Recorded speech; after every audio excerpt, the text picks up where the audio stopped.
Jesse.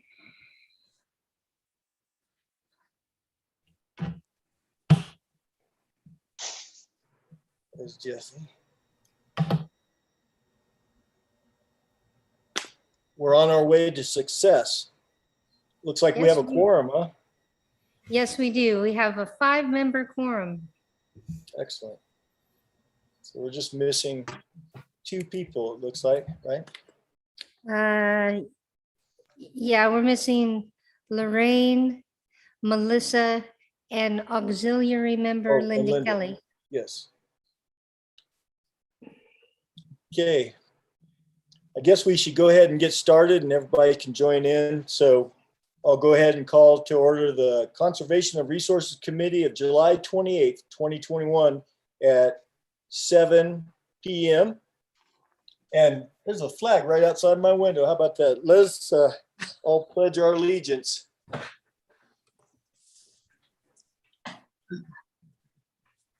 I pledge allegiance to the flag United The United States United of States America, of America and to the republic like for which it stands, one nation, one nation under under God, God, with indivisible, liberty. and justice for all. All right.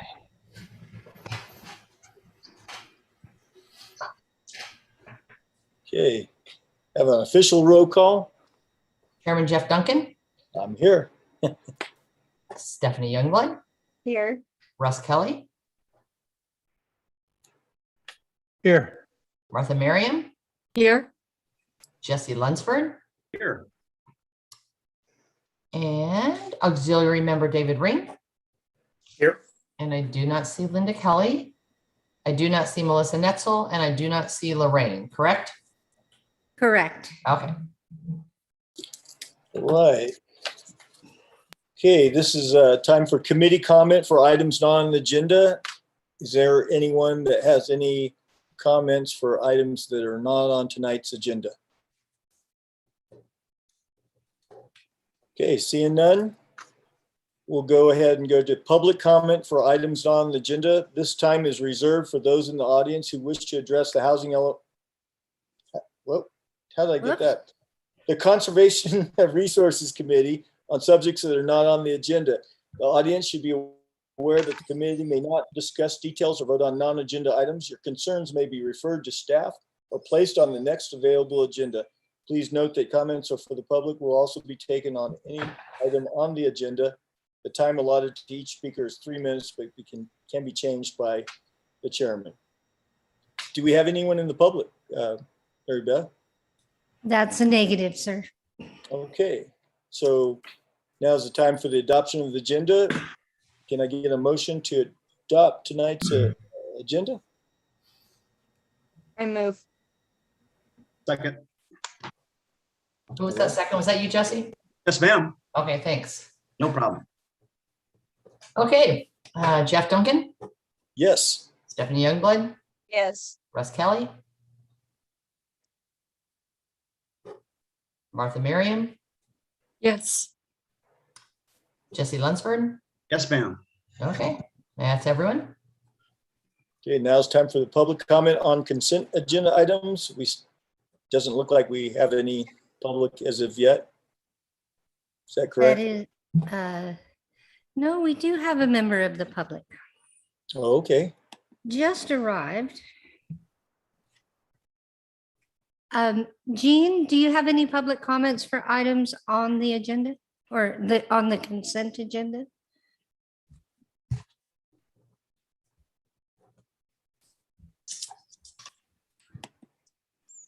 I would take that as a no. Okay, very good. We'll go ahead and I need a motion for the consent agenda items, which is the minutes of June 23rd, 2021. And I'll have to abstain from that one. So I'll make a motion. thank you. You're I'll welcome. second. I heard a second. That's me. Thanks, Martha. Okay, so roll call. So Jeff, you're abstaining from this one? Yeah, I wasn't here for that one. Stephanie was running that one. Okay, Stephanie Youngblood, Here, yes. Russ Kelly, Yes. Martha Miriam, Yes. Jesse Lunsford, Yes, ma'am. and that's it. Okay, thanks, guys. Okay, we can open this up for the committee matters, and I guess either Mary Beth or Matthew or David, take it away. Or I Before suppose before we go a little further, the consent agenda was approved, and then we also included in this package, just for the umbrella committee's edification, the minutes from the previous historic air, greenhouse gas, climate, and biological committee meetings. That was their last meetings. If we don't have the ability to convene them for a meeting to approve the minutes. So we're using this body as a receive and file to acknowledge that we created minutes, they're there, and that you know their last actions of that committee. So no action required, but just for your information. Okay, very good.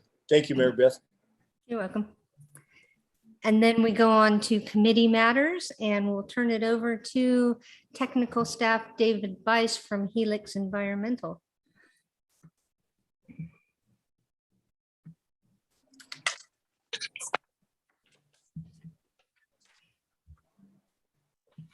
Good evening, David.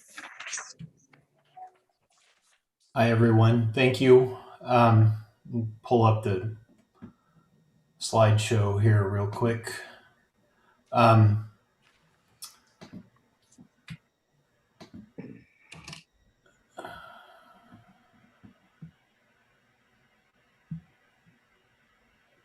Hold on, my computer is thinking about it. Can you see that? Yes. Okay, good. So far, so good. So we're going to focus primarily tonight on the biological resources section of the conservation of resources document chapter. I don't know, Matthew, did you have anything specific that you wanted to go over on your agenda before we sort of dive into that? Maybe just to share the, I think the latest input. Yeah. So a couple of, as you mentioned, David, the subcommittees on air quality, greenhouse gas emissions and energy, and also the subcommittee on cultural and historic resources have reviewed the detailed changes to the conservation resource element that pertain to those topics and have forwarded to this body their approval. And that's what Mary Beth was referring to in the minutes from those two subcommittees. They have approved the revisions to those topics. So like David mentioned, tonight's about bioresources. But the other thing I wanted to mention was that next slide, David, on the ongoing input. So including, various media, the social pinpoint, the email inbox, and then the two summer open houses. We heard a little bit more from the public on topics that pertain to this element, including support for energy efficiency improvements, discouraging large homes, tearing down smaller homes to build larger ones, support for smart growth that puts different land uses in proximity to each other so that people can walk and bike or take transit instead of using cars to improve air quality and reduce GHG emissions. Support for collaborating with other agencies on energy efficiency and renewable energy development, preservation of trees, support for expanding the green economy, like jobs that are in resource conservation or preservation or renewable energy generation or other green sorts of industries. Support for conducting energy audits and helping homeowners and business owners understand how they can cut energy use. Increasing solar installations, especially where they can also provide shade in strategic locations like solar photovoltaic structures on parking lots that can shade the parking lot, but also generate energy locally.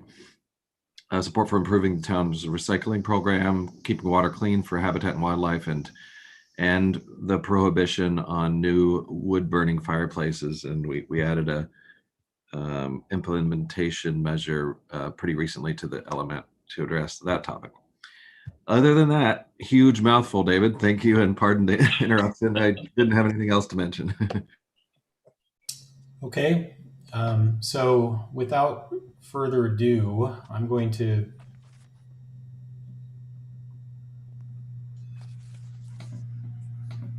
share the document here that we've all sort of grown to know and love over these past few weeks. Can you see that screen? Yes. Okay, good. Can So you increase the size just a little bit for? Yeah, just, yeah. A little more. There. Yep. There you go. good. Okay.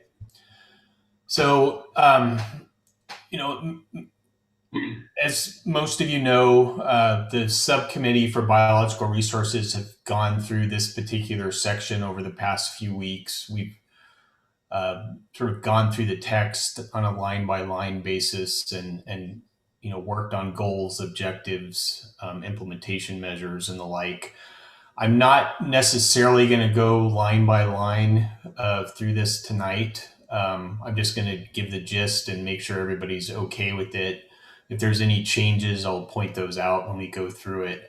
There aren't really any changes of significance from the last subcommittee meeting for the biological resources. But if anybody has any questions or they have concerns about any of the text, please stop me and we can discuss that in more detail if that works. So I'm not going to go through the introduction here. This introduction is, you know, talking about all the resources, including biological resources, historic cultural resources, you know, all the various sections that, you know, are encompassed under this umbrella chapter. There's a brief introduction here to specifically to natural resources that we're going to talk about tonight. Again, the subcommittee has gone through the introduction and we've made changes over the past 2 or 3 weeks to this text. Generally talking about making sure that, you know, the town is concerned not only for, you know, special status or rare plant and wildlife, but also, you know, plant and wildlife species that, you know, are coveted by the town, even if they're not necessarily special status. You know, the town residents are still concerned about, you know, protecting habitat for, you know, more common species that occur within the town. So that's generally what this paragraph is talking about in the introduction. Goals, again, these are the goals that the subcommittee has come up with for natural resources. The first one deals primarily with, like I said, with protecting local, unique, and sensitive biological communities that occur within the town. And the second one is focused on protecting and enhancing ground and surface water quality. Any concerns, or you want to pause on that? Okay, hearing none. Does the green highlighting mean it changed since the last subcommittee meeting? No, the green highlighting was in the last subcommittee, and there were responses to edits from the previous subcommittee meeting. So I just haven't gotten rid of that, just so people can see that it's, you know, it's basically exactly what we had gone through during the last subcommittee meeting.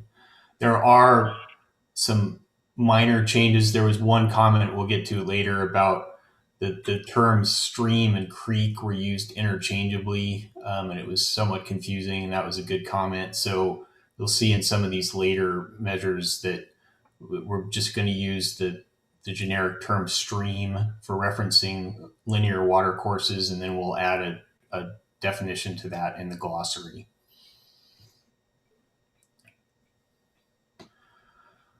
So section 2.2.2 basically focuses on, objectives and policies and implementation measures that the town will implement to protect wildlife, plant species, and the habitats that those species occur in, including protection of water quality within stream courses and associated riparian habitat.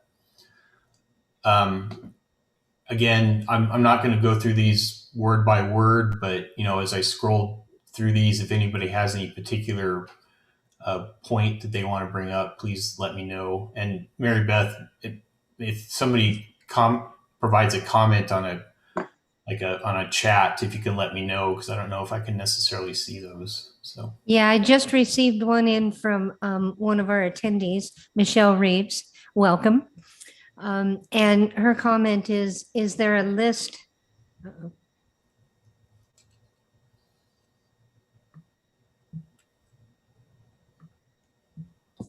Hang on.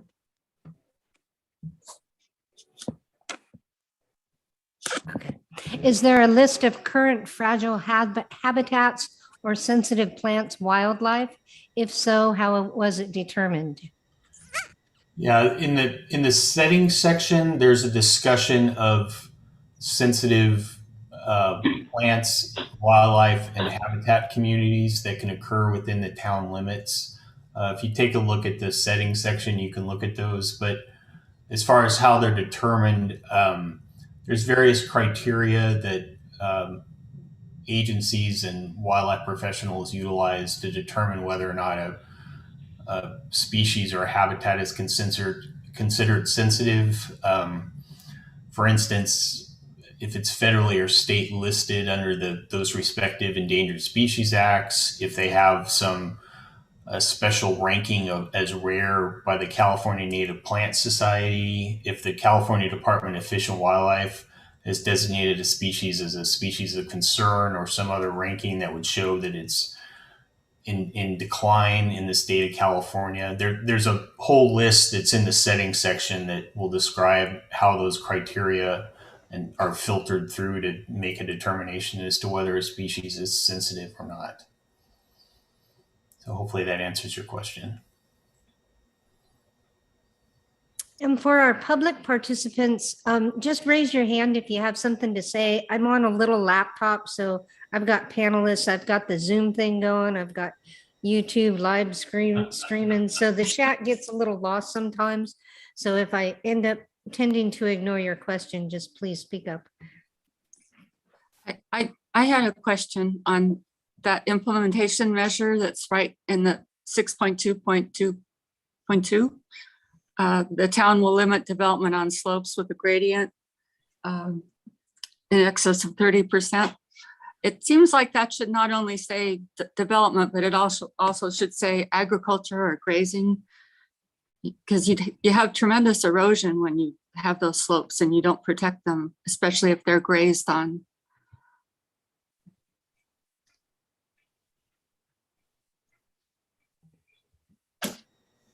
Here, let me.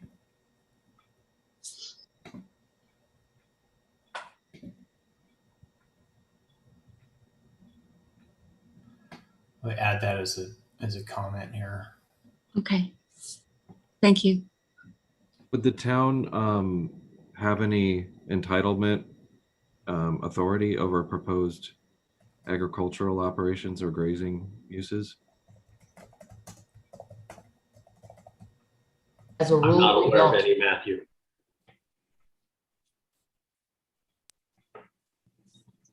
Carol? As a rule, no, we do not. If somebody's coming in and they're going to be building barns and that kind of stuff, on many of our areas, grazing is a by rights and there's no permits or no entitlements required. So we would really have very little opportunity to interject something into that. That comes into play. We do have somebody that drives through the town on a weekly basis, checks the activity, checks to see if there's erosion issues. But as a whole, that would be something that would be probably perhaps better as a notion as opposed to something that we actually offer entitlements to. I understand Novato does the, will not let you have horses on a slope. So, because I know people that have had to board their horses out because of that. And But, thus far, that's Martha, another we- city. Yeah, Yeah, yeah, thus far here in the town, we don't have any restrictions like that at all. okay. Would Russ? there- Oh, I'm sorry. I just had a follow-up question. So yeah, that was my question is, you know, if the town doesn't exercise any discretionary authority over, or any sort of entitlement authority or have authority over agricultural uses or livestock grazing, then a policy that says the town will limit that is difficult to implement, or I guess this is an implementation measure. But would there, are there or could there be in the municipal code when it's updated some kind of language about nuisance, erosion, you know, erosion that's affecting water bodies or that's affecting neighboring properties, or, you know, something. There is, Title 13 has, Division 4 has that in it under animal keeping. So Yeah. I'm just not sure how these things intertwine. So if it's there, you don't need it in the general plan, I guess. No, again, the general plan is the top level, so, but Mhm. there's other sections in this general plan that talk about erosion and Right. protection of streams. Mhm. You know, so, I mean, it's the question is, do you want the town to get into the management of agricultural lands in the town? That's really the question here. And David, I thought in the slope maps, very few acres are over 30%. I mean, Yeah, I was going to say that the point when you get to the steep slope is a very small percentage of the town limits itself, and that's a pretty steep hill, 30%. So, Right. but the It point's doesn't well have- taken that if you potentially overgrazed a hill that steep, you could have some water quality or erosion issues associated with that. In my experience, it's especially if it's private property, the agricultural folks don't graze it down that much because it's their land, and it affects their subsequent seasons of having their land be productive for their agricultural production. But the point's well taken that that might be something that you want to think about at least. And would you say that this is more geared towards new development, so new subdivisions, in residential zones or commercial zones, industrial, that kind of thing versus existing residential agricultural use? Right. If I a think new house or a new barn, that would, impact it. So any development on those properties. And the thing is, development would be grading. And as far as any of that kind of stuff goes, our town engineer looks at every building permit. Every building permit that comes in is required to show a grading plan. He addresses the drainage off of that slope. He addresses the erosion, all of the erosion measures are all evaluated before we issue a building permit for a barn, an ag structure, for anything. And not everyone requires a grading permit because you have to move a certain volume of dirt, but the runoff and the erosion control is something that is addressed at the building level, just But, not at the pricing level. But when I moved out here, I just put up a fence and, a couple of acres are included in there, and it could have had, I know people around here who have done that, and there've been slope issues or erosion issues, and that is not addressed in the building permit. No, because So- fences do not require building permits. Right. So, but anyway. So I think the question of the committee is, do you want the town to do something they haven't done in the past? And that is to begin to manage agricultural properties in the town. That's really the question here. And I think like Matthew said, that probably would take ordinance changes to talk about that. But right now, with the word "the town will limit" means the town is actively taking a role in limiting what happens on slopes in excess of 30%. but That's that's really good. the question of the committee. Is that what you want? Then we need to craft a implementation to do that. Well, this says development, and that's a little different than putting up a horse pasture. And the question is, the town can limit development, but it would take a brand new implementation measure where the town is now managing agricultural property. So Okay. that's the question. Is that what the committee wants? Is a brand new implementation measure where the town takes on a new responsibility, which is monitoring and managing agricultural properties in the town? That's the question. Yeah, I don't think we need to do that. The farmers are going to take care of their property, and erosion is going to be one of those things that destroys their crop and messes up their whole farm. So they're not going to be doing that sort of thing. The erosion control in the industrial area may very well be right, but not as far as agriculture is concerned. I don't think we need to get into that. Gene Wilson has a comment. It's the ag that might be on slopes might be not so much pasture, especially a steeper slope. I was thinking what we do have is we have vineyards on slopes, but obviously they're going to take measures not to have erosion and ruin their property because that's their investment.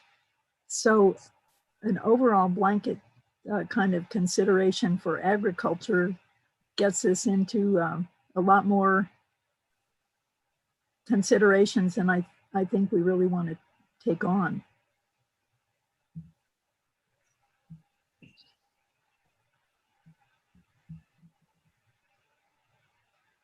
I can see a case where people would abuse it, but I don't think we have that in our town right now. Like I don't think we have a large enough industrial farm ag land plots size wise available for them to do it. But I could see if there was an industrial sized agricultural facility somewhere where they would just be like, I don't care, I'm just gonna do. You're not. The town of Loomis has no ordinances on it, so I get to do whatever I want. And so I don't think we should. I don't think we have that problem. I don't think we're going to have that problem, but I think that it's definitely something that is a possibility. But like I said, I don't think we should. I don't think it should be in, as everybody else has said. I don't think we need it in here yet. Can I ask just one question? If there is an erosion control problem downstream affecting somebody else's property that affects some riparian area, would they have an alternative as to where to complain? You know, Lorraine, yes, actually they would.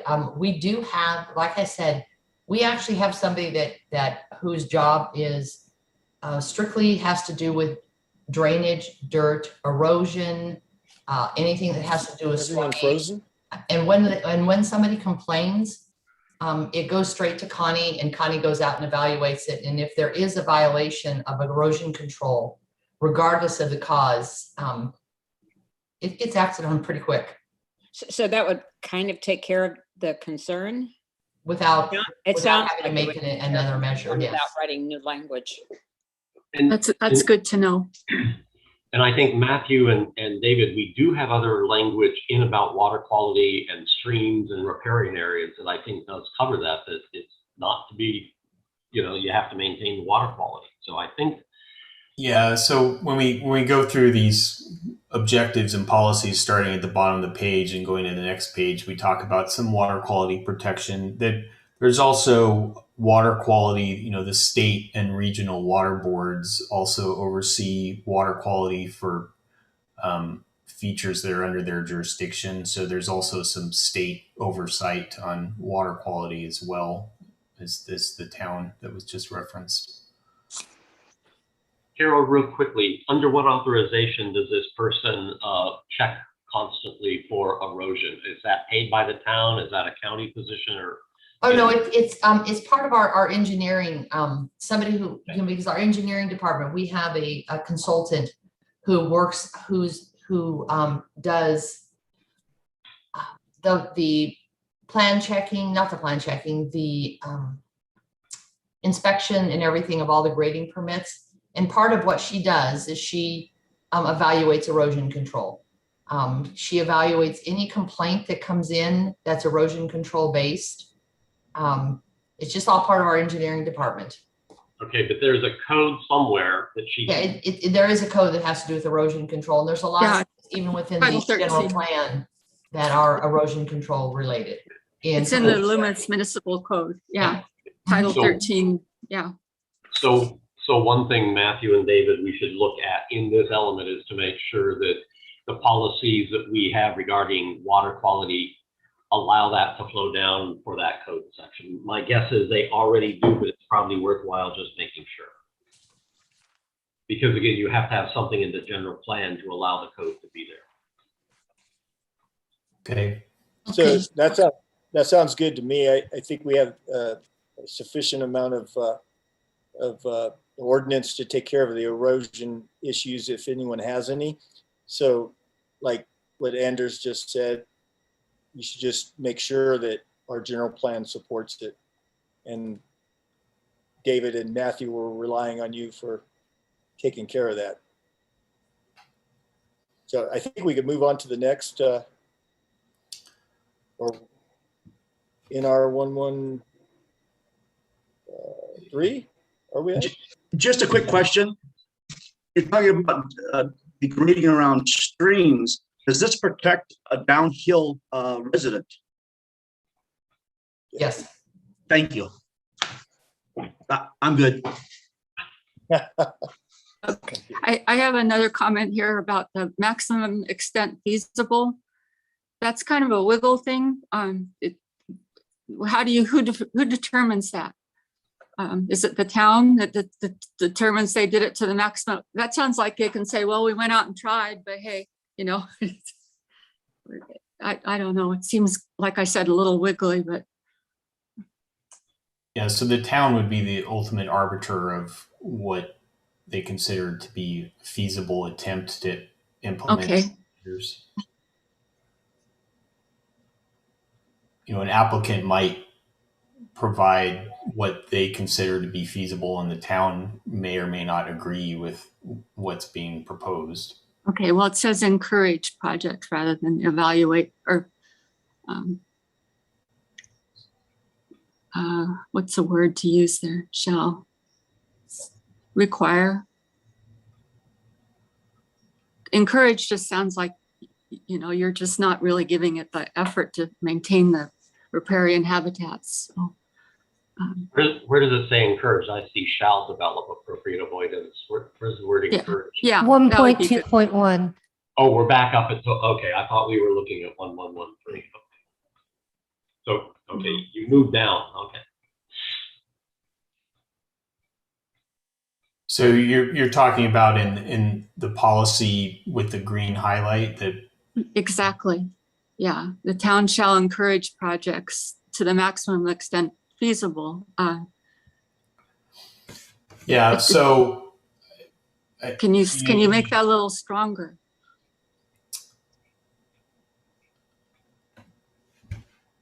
Because it sounds to me like they can give up pretty easily, and you only say encourage. So we're thinking you put require projects. That would be one way to say it. Yeah. It's probably not the best, but it's encourage just doesn't have anything in it. So yeah.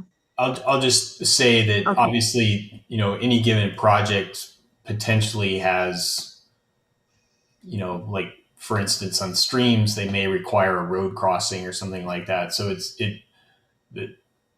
any project is going to have some potential impacts to a right. designated as a sensitive resource. So yeah, I think that's where the I think if you do require, then to the maximum extent feasible is okay. So, I agree with Martha. I hate the word encourage. yeah, it just is has no teeth. Exactly. If you're going to do that, then you should change it to require projects to avoid or minimize. Because Yeah, you can't avoid and minimize. You can't do Right. both. So it concerns me that we're going to do this for the maximum feasible, but yet if something less than that suffices, it's not accept. It could be not acceptable. Need so that we don't increase any additional.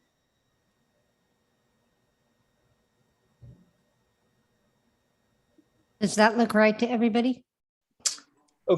Okay, the way I read it, the town shall require projects to avoid or minimize. So to David, I believe it was David's point that, or Matthew's, that if there's a bridge built across, there's a bridge needed for a project, well, that would say minimize direct and indirect impacts to the streams. right.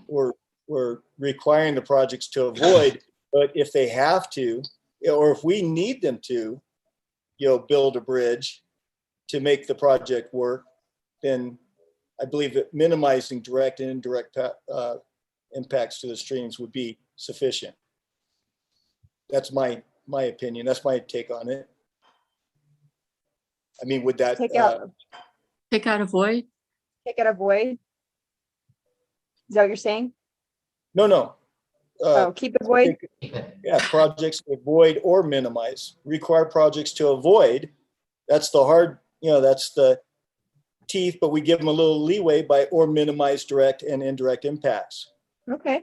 So I know lawyers have a whole different way of looking at things. So I agree with Jeff that this is really doing what we're trying to do here, because if we go back to thinking about what we're trying to do, which is avoid impact on riparian habitat here, this really gives us the strongest language we can have while still giving us the latitude to look at individual projects to see what's absolutely necessary that might have some impact on the habitat. So I think this looks good with these changes. I agree. And to address what Russ had brought up, it's the town's responsibility to determine what the maximum extent feasible is. It sounded like that's what you had said from 2 paragraphs up. And so if we think that something is enough, sufficient, then we can say that, yeah, you've done it to the maximum extent feasible according to us. And so I think the town then ultimately has the say in that. And I think I hope that addresses Russ's point. To me, it does. It could be said that it's to the best management practices, and that interprets that it's something that we already know how to do, that it's being able to be accomplished, and it doesn't it leaves them options, but without having some kind of guideline, maximum extent feasible, just doesn't sound right to me. You need to know what is feasible and what's not what's not feasible. And then as time changes, you will find that there are new opportunities, best practices that get used and work better than previous.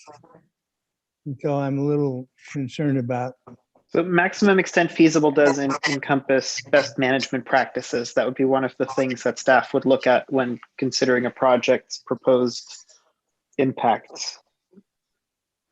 So I think maximum extent feasible is the right language to give staff the maximal kind of latitude to encompass best practices at the time that a project's considered.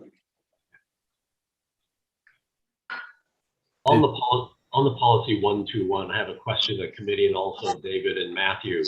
That last sentence, I think, should be a standalone policy, so it pops out that the town is Yeah. discouraging grading during the rainy season rather than being kind of tucked into this policy.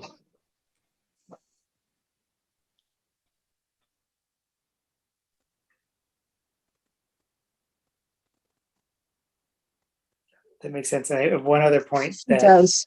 if we're talking about maximum extent feasible, I think in implementation measure NR 1113, it should also say the same thing. It should say maximum, because right now it just says to the extent feasible.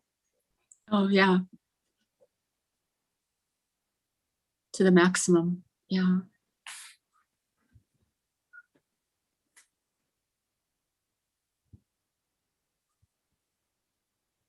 Because to me, I don't understand the difference between to the maximum extent or to the extent feasible. I Yeah, don't know right. what that means.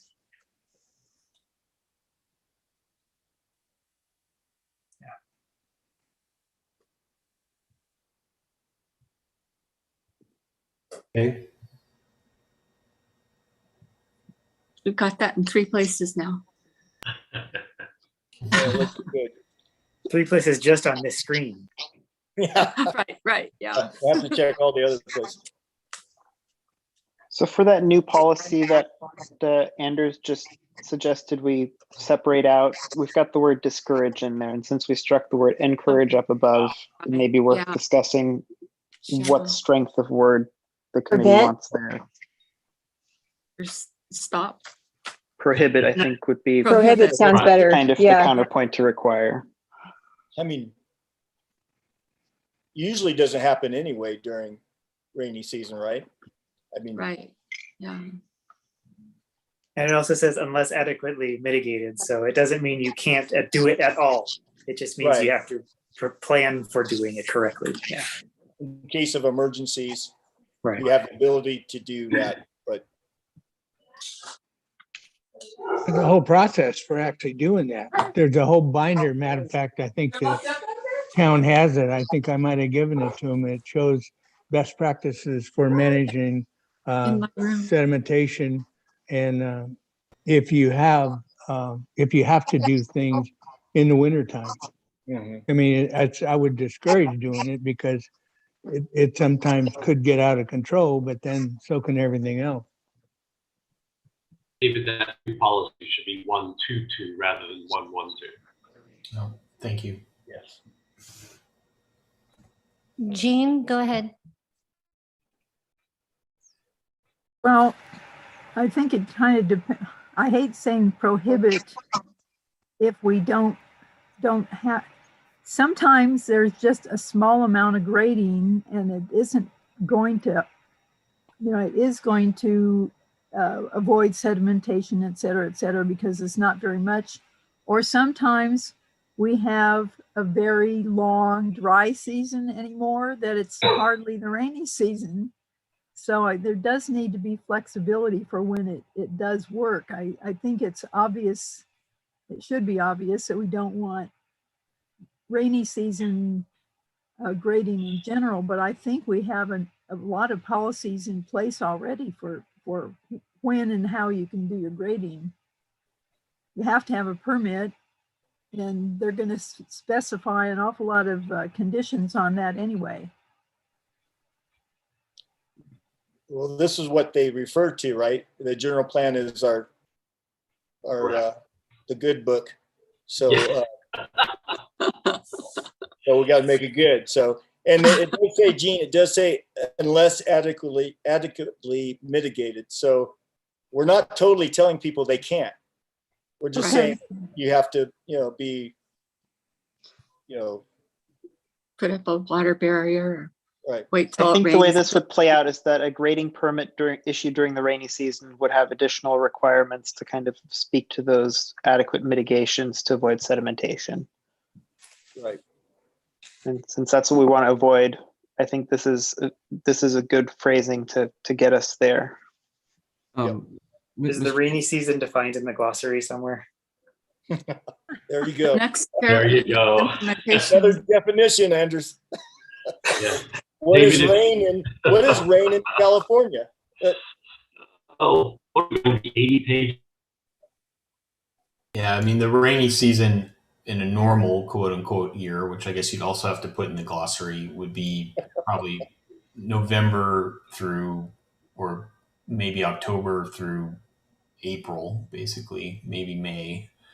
But I mean, you could define a rainy season as, within, in this context, that the town might have, sort of a guidance that, rainy season means half an inch of rain within the, forecast within the next, 24 hours or something like that.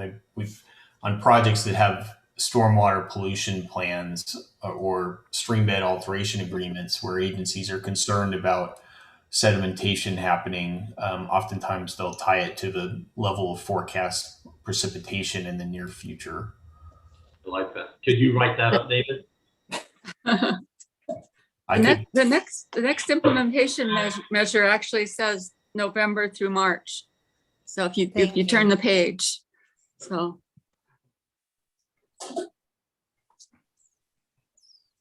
But that's typical of. If there's not rain coming and you can go in and take care of something while it's not raining, I like David's definition, because that provides that flexibility to go in there and fix something before it rains. And it could be November and we haven't seen any. We've seen a quarter inch of rain all through all month. It's nothing's forecast at all. There's no reason to prohibit it then. Well, it does say approximately. So right. I think if we have the definition of rainy season, and then I think we're okay here as long as. You need to move that up to the previous policy though, because you should define it in the first appearance of it. So. Yeah, either define it in the glossary and get rid of it in both places, or right. Put it in both places. Typically with any development occurring with a grading permit, they have to have their erosion control measures in place by November 1st. So they can continue to work as long as it's not raining, but all those erosion control measures have to be in place by that date. I'll also say that, most of these projects that are in riparian corridors, especially, they're operating under a stream bed alteration agreement with California Department of Fish and Wildlife as well, which will have very similar language to this that restricts their construction operations to, like I said, typically tied to a precipitation event. Exactly. And I think that's done because you can't get compaction on a building site when it's in the mud. That's right. You got to have standard specs to get compaction to be able to put up buildings and foundations and those kind of things. Is there a reason? So if you just go back over, so the implementation measure and the policy are almost exactly the same wording. I mean, they're essentially saying the exact same thing. Do we have to do that? So the 122 policy 122 and implementation measure 1212 are very similar. Is that okay? I mean, is that what we're trying to do? Well, I think the policy is meant to talk about generally we're not, the town would, prohibit unless mitigated grading during that time frame, and then implementation measure talks about best management practices and what they could do as right. the town has a list of best management practices that they think would be applicable, and they'd have to comply with the applicable regulatory, like I said, stream bed agreement or water quality certification or whatever the project has. So you're right, there's a lot of overlap in the wording of that, but there's also some additional requirements that are talked about in specifics in the implementation measure that aren't necessarily talked about in the more general policy. If you're saying they're different enough, then that's fine with me.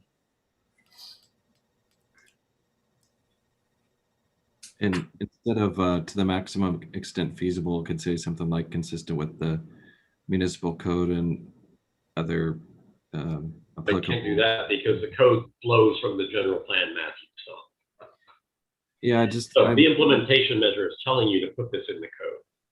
yeah. I tried that last meeting. It didn't work out so well.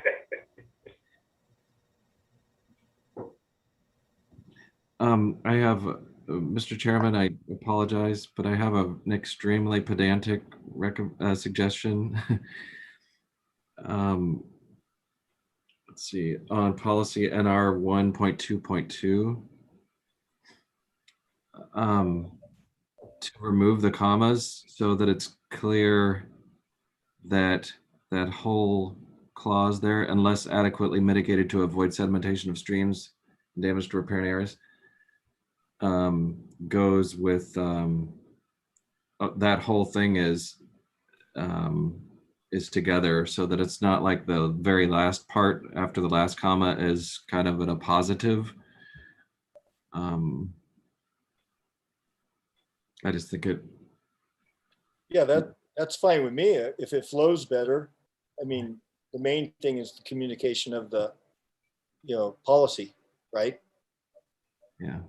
I know you probably have an English teacher out there somewhere, but.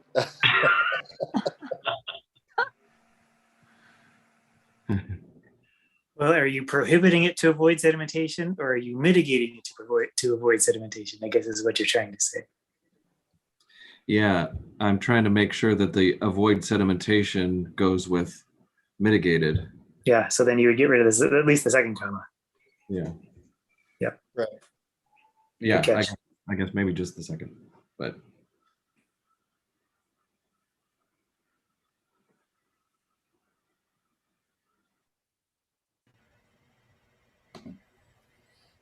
Okay.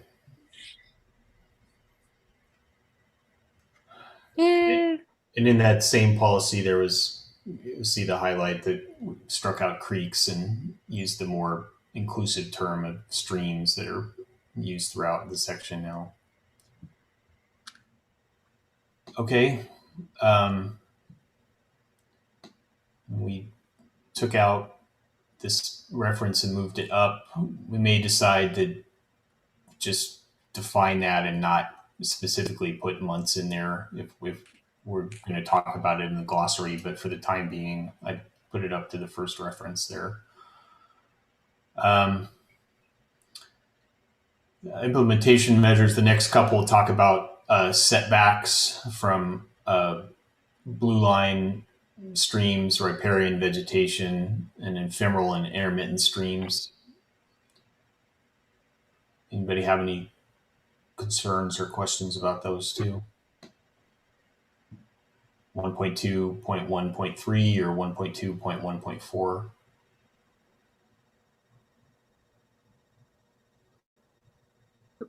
That 1.4 one, it looks like you need to get rid of a comma after 50 feet. Or is that shall be set back from? Yeah, are those three things? Are those three things you're looking at? Yeah, it's a list. Okay. So 50 feet from that's the street. fine then. Yeah. Yeah, that looks good. Okay. 1.2.1.6 deals with stormwater drainage systems. This does have the word encourage in it. Do we have concerns about the use of encourage?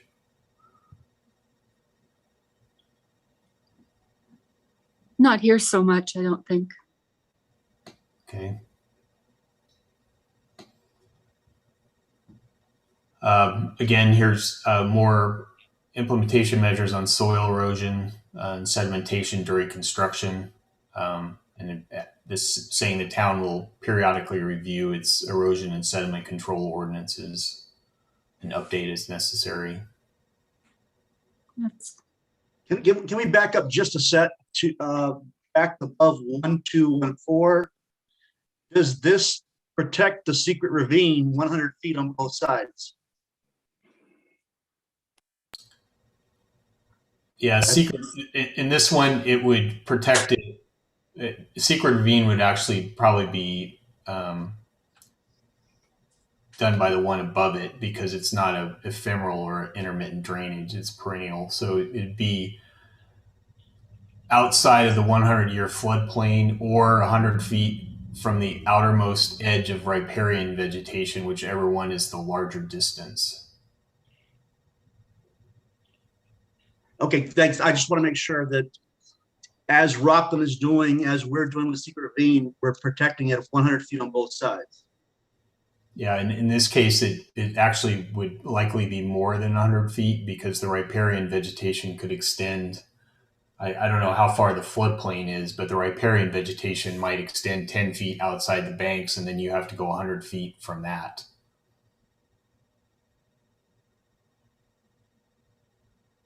I just thought it was kind of interesting that we talked about intermittent streams on one, but we don't mention streams on the previous one. I'm sorry, I'm wrong. I read second sentence on protection of stream resources. You got it. Thank you very much. Okay.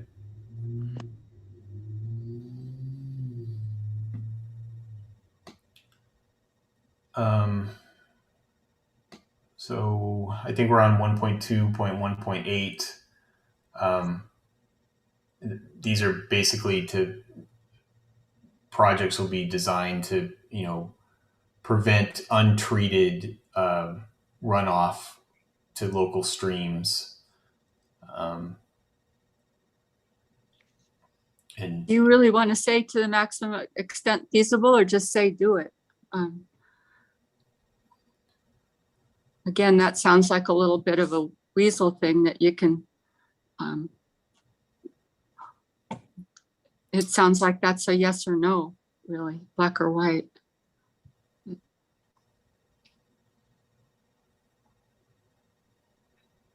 yeah, I mean, I guess the question is that a burden that developers can't meet to have it absolutely capture every drop of discharge? There should be some level, you're right. Yeah. It could be the Regional Water Quality Control Board or something. Yeah, Is I mean, there again, like that? there's sort of standards that these projects are beholden to for, like you said, for water quality certifications and the like that have, They have their numbers, yeah. have their numbers that they have to meet. They don't necessarily require them to control every drop, but Right, yeah. require them to meet certain standards and requirements.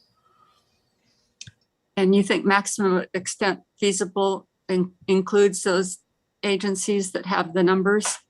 Yeah, I mean, I think that's a generic phrasing. Okay. And this is my opinion, but I think that's a generic phrasing that encompasses those specific requirements that, a project will also have to obtain and be consistent with. Okay. Anybody else have concerns about that wording or anything else on that one? No, I don't. Okay. The next implementation measure has to do with projects that to meet their project goals and objectives may have some encroachment into these resources. There's a hierarchy here of what they would do to address those as avoidance first and then mitigation in this hierarchy basically. And the highlighted here was basically conversations in the subcommittee about, the town wants the mitigation to benefit a stream that's within the town of Loomis. It doesn't necessarily mean that the mitigation itself would have to happen within the town of Loomis, but there would have to be benefits to the town. So for instance, if you're doing a mitigation upstream where you're planting willow cuttings or something that improves the water quality within the stream corridor, that would improve the water quality downstream within the town of Loomis.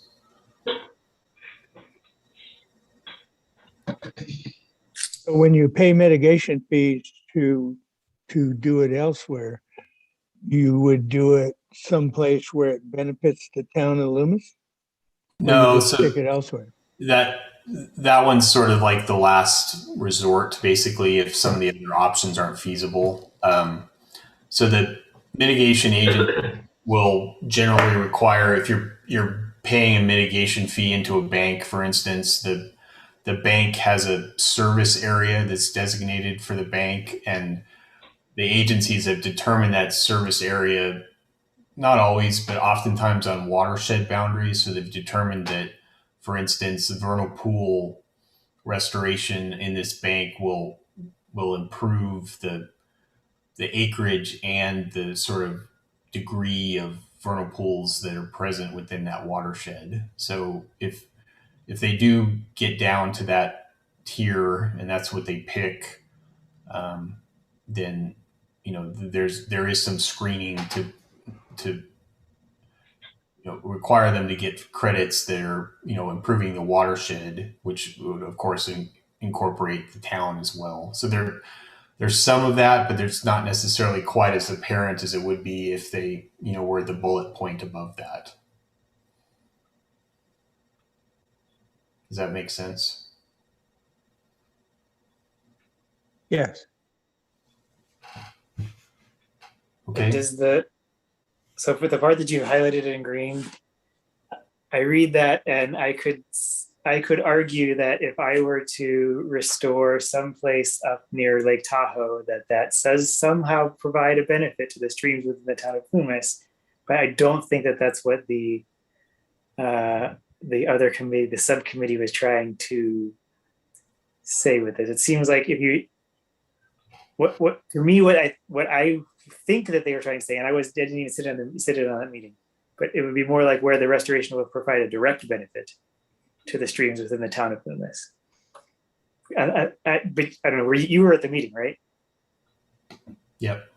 Yeah. So is that more in line with what they were trying to say, or is that because, I mean, you could say,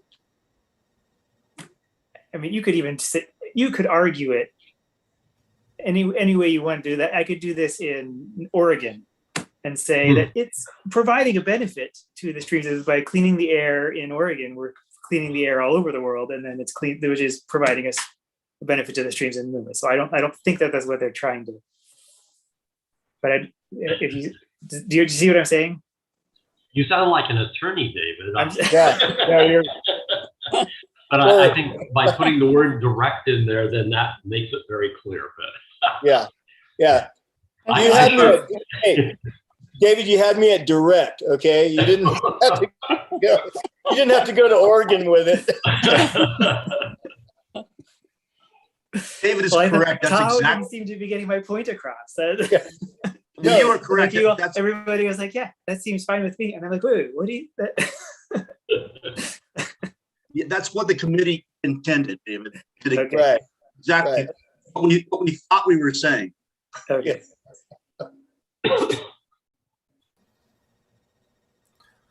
Okay. Looks good. Let's move on down the line here. What do we have? All right. Next one is about discretionary development permits, and they have to show that upland grading activities will not degrade water quality in adjacent streams.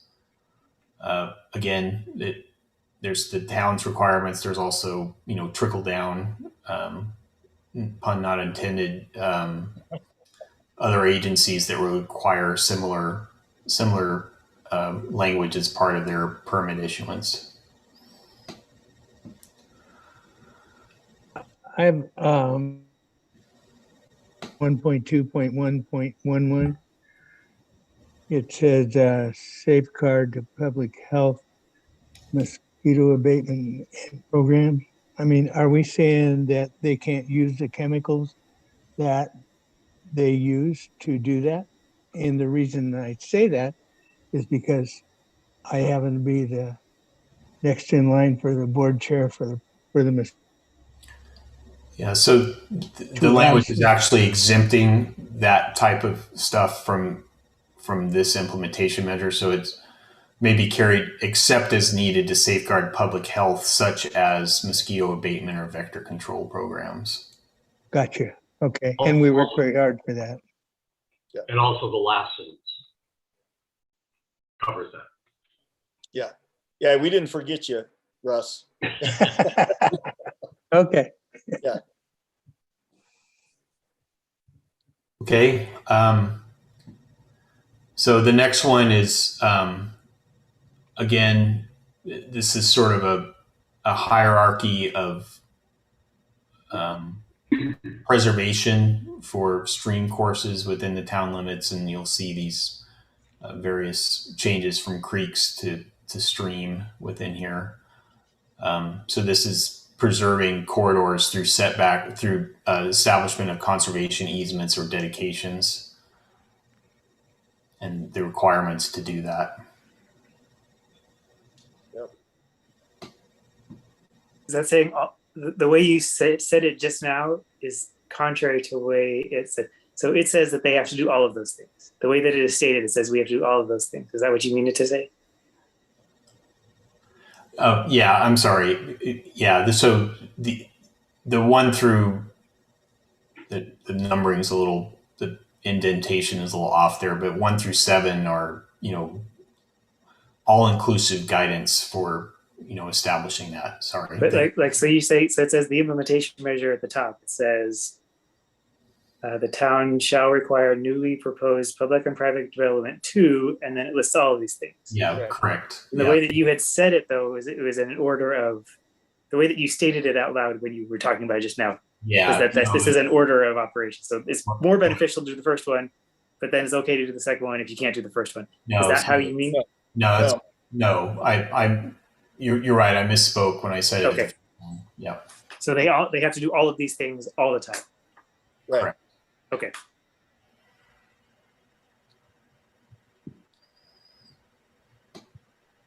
Okay. The next measure has to do with the preservation of riparian and aquatic resources areas, and how they would do it. It's basically using fee title or conservation easement acquisition or other measures as the town deems appropriate.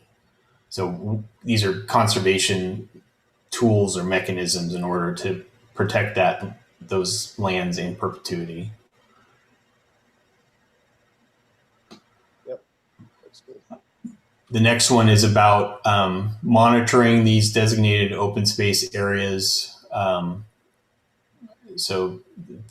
This asks the town to identify opportunities while being cognizant of the fact that the town, doesn't have an unlimited budget, but to try to identify opportunities in order to make sure that these open space areas are still, providing the functions and values that they were intended to when they were established.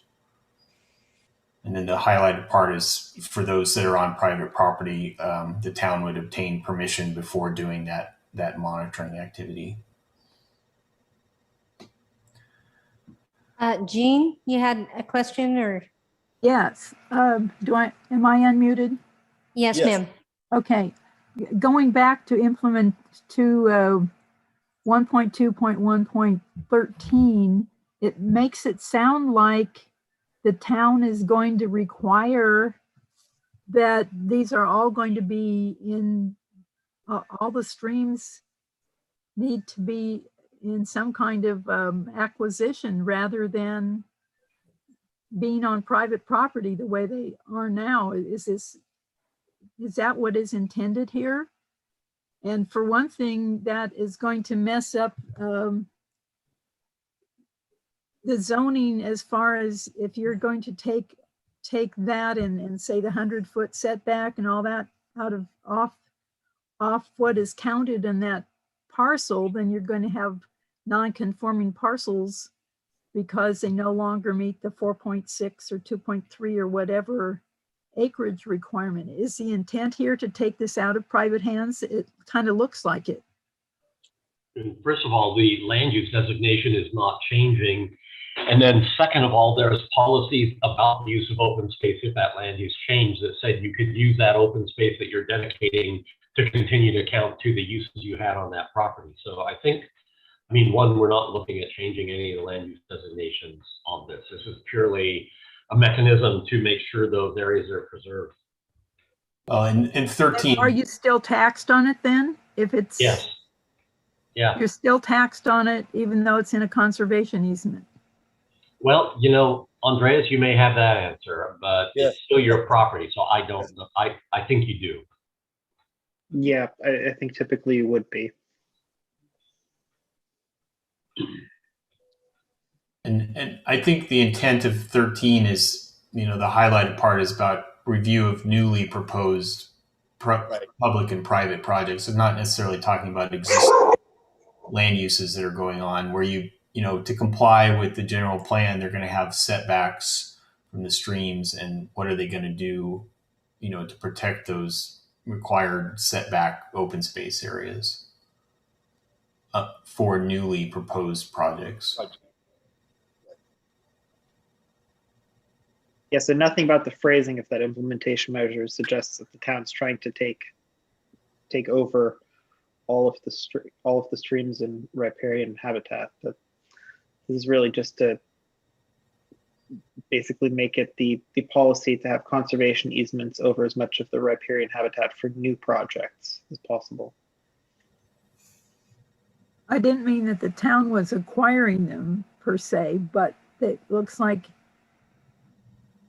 they wouldn't, the property owner would not have the same entitlement to that property if it goes into conservancy, or with a conservation easement, you can keep the use of the property, but fee title you're not going to, and a conservancy basis gets to take over that property.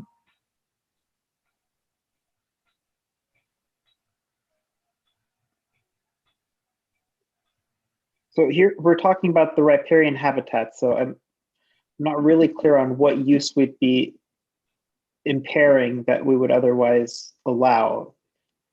With a conservation easement, it basically limits, depending on the phrasing of the conservation easement, the type of uses and activities that can happen on a piece of land.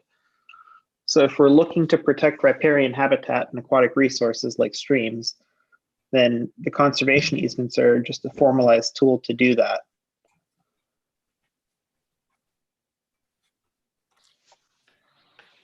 Because we're talking about streams and waterways, as far as a new project comes in and they say, well, okay, we're going to build this wonderful sawmill right here on the stream, just like a replica of the Marshall's gold discovery part. We wouldn't want that to necessarily happen, right? But we're not we're not restricting the property owner from using the land away from that riparian area. So I don't really see a problem with this. We're not taking property. We're just trying to prevent streams from being contaminated or maybe dammed up or that type of stuff.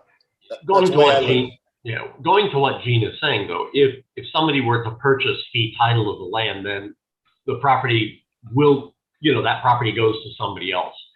And the remaining property would change in its use. Conservation easement, though, it's just going to be, hey, you're not going to build your house on top of the stream. You're going set back 100 feet, but you can still count all of that land against the number of dwelling units you can place on that property. So, and then that would be up to the landowner about how they want to approach that at the time of the project. And depending on the type of project it is, they may find it more desirable to get rid of that protected portion of land by giving fee title over to a land trust or some other public agency that typically does this kind of conservation work. And just to be clear, that wouldn't be the town. The town's not really in the business of land conservation in the way that a land trust would be. Well, it's not free to turn it over to them because they want it taken care of. We found that with the clustered development when we tried to look into having the wetlands, their small wetlands, separate parcels, and they wanted so much money up front for the ongoing care of it that it was totally impractical. So it's not just a matter, they don't just take things over for free. So Correct. That's the cost of the conservation. So that's really something where it's up to the property owner then to kind of work out what economics work out best for them. If it's best to give it over in fee title or to come up with a conservation easement that provides for the ongoing protection of the riparian habitat and aquatic resources. well, who's It's really taking kind of a this? case by case review. Who's taking this fee title for free? I mean, I guess I'm looking at this. I don't and think anybody would take it asking, for free. And I are don't we think that adding an unnecessary burden here? Because all of these measures look to me like there's some expense involved. And are we getting anything more than our regulations already provide?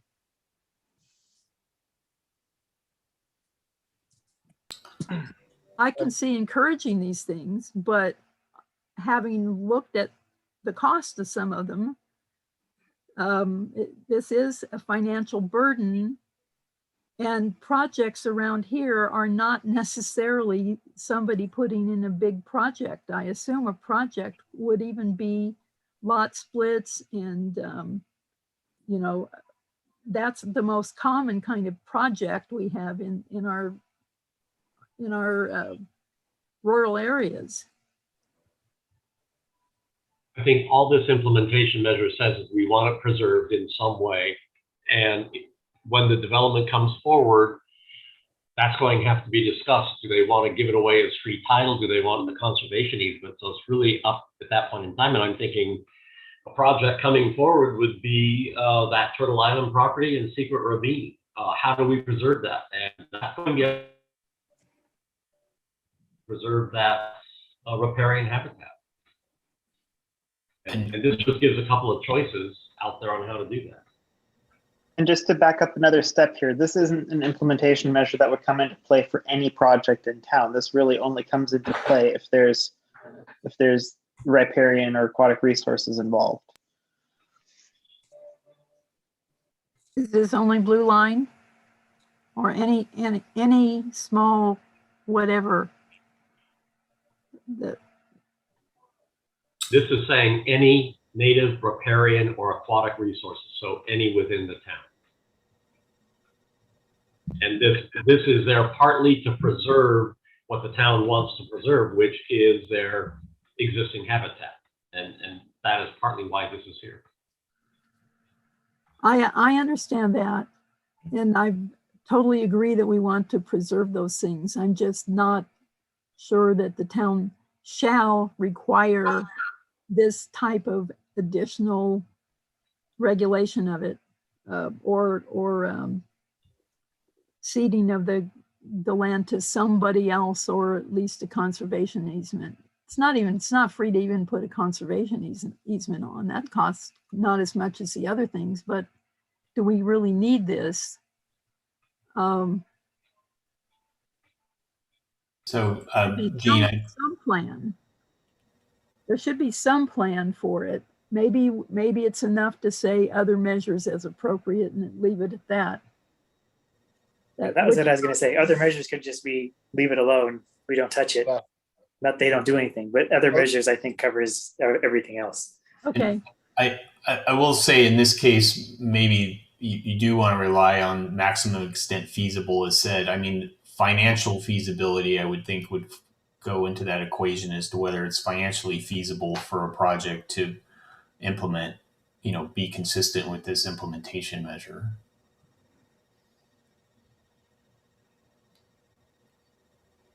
Well, we do have the other measures as appropriate, so I guess that's okay.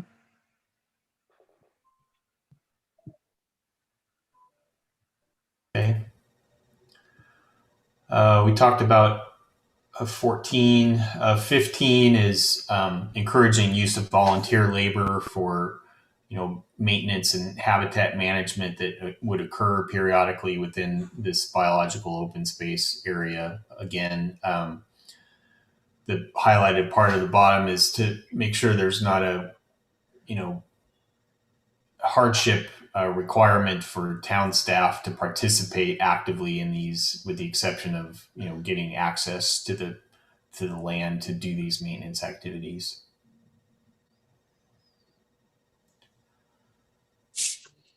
I think it's kind of funny that that's required. Like you have to put that in. Like we're not forcing Mary Beth to come out and pick up trash. Yeah. And we have to explicitly state that. And other duties as noted. Yeah. Well, we also don't want her to have to be the one that organizes all the volunteers No. and the organizations No. either. No. That looks good. Let's go to the next one. 16 is basically emphasizing encouragement of educational opportunities within these open space areas. And then the groups that would be interested in doing that would have to demonstrate that their activities would not negatively affect those open space areas.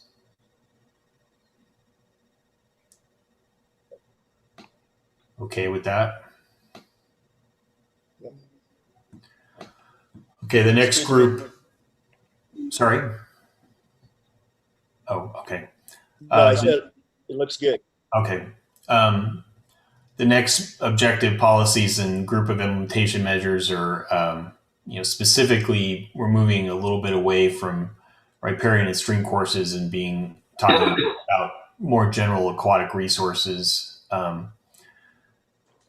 Again, 1.3.1 talks about, preserving aquatic resources to the extent feasible, and the town will, approve appropriate mitigation for those cases where those resources have to be directly or indirectly impacted. 1.3.1.1 talks about how the environmental review process of a project will include the preparation of a formal aquatic resources delineation and the formulation of appropriate mitigation for project-related impacts to those resources, consistent with federal and state agency requirements.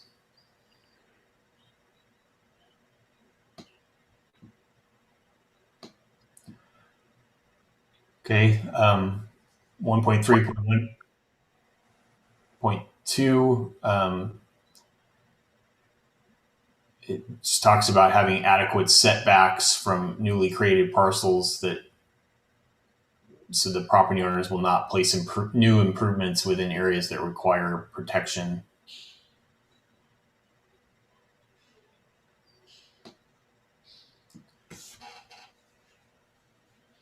Uh, 1.3.1.3 talks about, again, mitigation for these resources in the order of desirability. So avoidance, again, is most preferable. Minimization in second, and then for where you do have impacts, compensation either through a mitigation banking program, which is what the agencies prefer. Good. How are you? Oh, okay. We're having a meeting. Yeah, it's okay. Thank you. And then point 4 talks about replacement of degraded or destroyed aquatic resources of at least a ratio of 1 to 1. So 1 acre of replacement at least for every acre that's impacted. I would say, and that where you have it in green again, you might want to put directly benefit resources.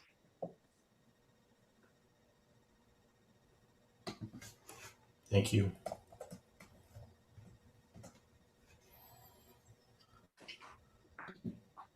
Okay with that? I have a question about this. Here we're talking about not having any less of a loss, no net loss. Yeah. 1.2, whatever, it talks about wildlife habitat.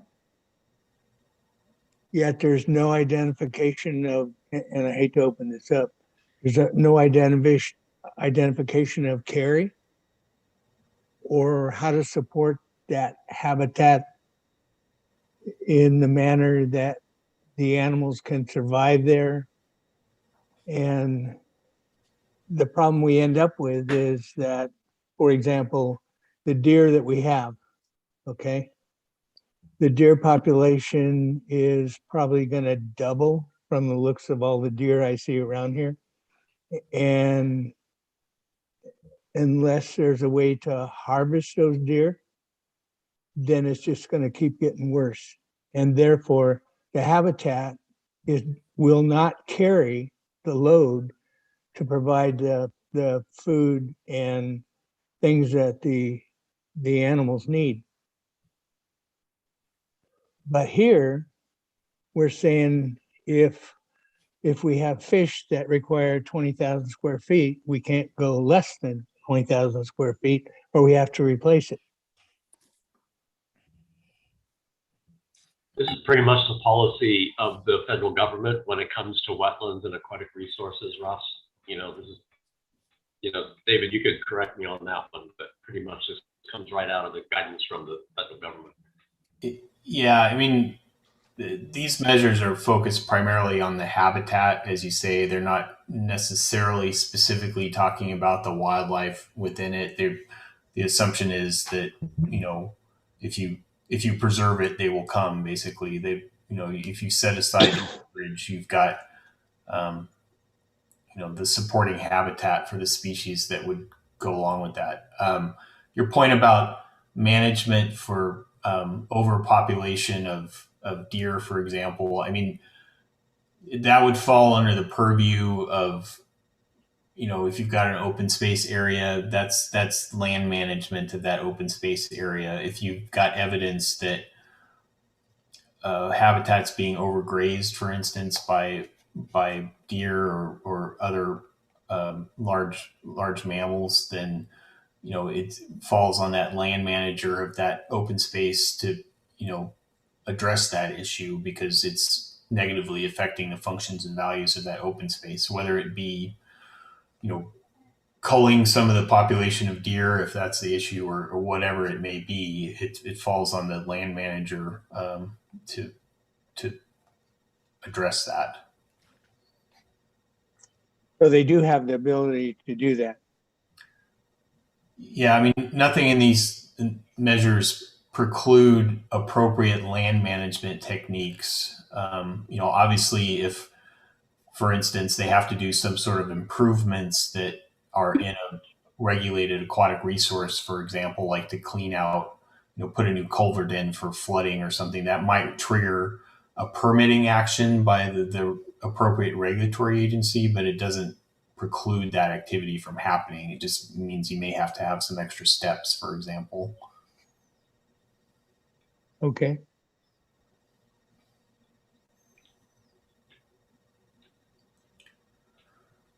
Okay. So 1.3.1.4 talks about, project by project review of projects that have vernal pools on them, specifically since they have a unique suite of plant and wildlife resources that utilize vernal pools, that the project has taken appropriate mitigation measures to address those direct and indirect impacts.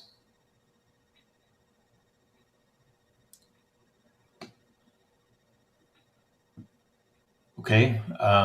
The next group deals specifically removing from aquatic resources into oak woodlands. The next objective is, the town will protect oak woodlands and significant native trees as identified by the town council. The policy underneath that is oak woodland and protected trees will be preserved on site whenever feasible during new project design and construction. The next policy, the town shall, encourage the preservation, replacement, and expansion of existing tree canopy within the town limits. And then the implementation measures are again, project proponents will show that project design has avoided oak, woodland, and protected trees to the greatest extent feasible. New projects are likely going to have tree impacts. It's just the nature of the extent of canopy that's in the town limits, which is a good thing. But new projects are going to have tree impacts, so they need to show that they've taken thought into how they can design their project to the extent feasible to avoid and minimize that. The next measure talks about for trees that are going to be preserved on site during construction, that appropriate protection measures be implemented to protect the integrity, health, and structure of those trees during construction of the project. What does the replace, so in 142, the policy, what does replacement mean there? Replacement of tree canopy, basically. So they would encourage that tree canopy in its existing state be preserved. If for some reason canopy is removed, either project related or trees die over time, and perhaps you have some natural event where you lost a significant portion of tree canopy, not necessarily related. Could be related to a project, could be related to some oak disease, for example. So it's replacing the trees.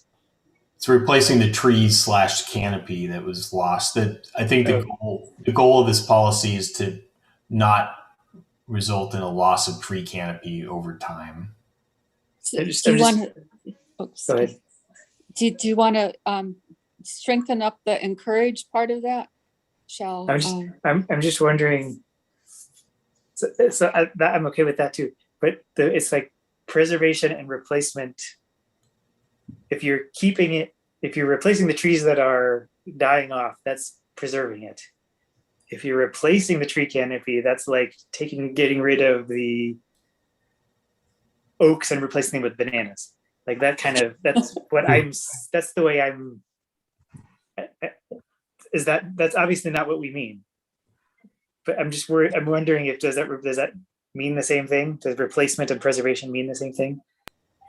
No, they're different. So okay. Preservation in this context means you're preserving existing trees to the extent that you can. Replacement means for trees that you're removing for whatever reason, you're putting an equivalent amount of canopy or trees back, either on a site, on the same site, or if that's not feasible, perhaps on another appropriate site. That's good. Yeah. Do we want to? Is encourage strong enough? I guess to your point. I don't think so. You don't think it's strong enough? Oh no. It's you can encourage them and they can say, well, forget it, or a lot of trouble, or the town shall require what was the term that we came up with up higher? It requires what we used before. Yeah. That would. And where this would float down to is our tree ordinance. So new development that removes trees and say they don't want to pay the in lieu fee for that tree, they can replace at a different ratio. So you take one tree out, you have to replant 3. That's that replacement factor. So can you just say shall follow the tree ordinance, or? No, this controls the tree ordinance. So we can't.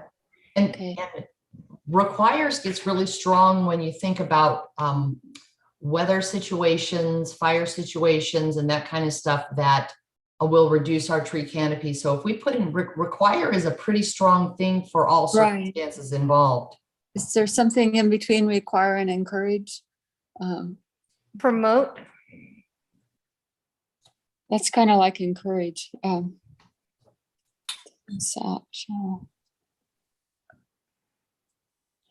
don't know. Running out. Andreas?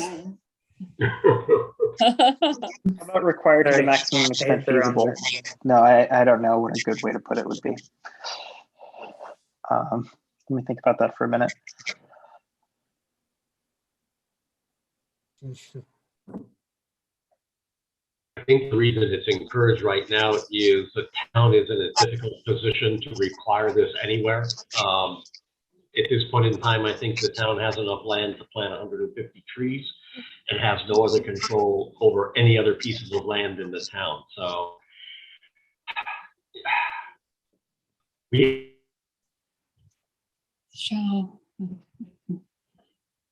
and unless the town has control, they can't require something to happen. That's the problem. How about should be located? And then at the end, we can put something about where space is available, or where adequate planting space is available. At the end of the policy. Within the town, comma, provided adequate planting space is available. But that even waters it down more. Yeah. You change it to require and then give an out, I think. So it changed encourage to require and then put this phrase at the end. Is that what we're saying?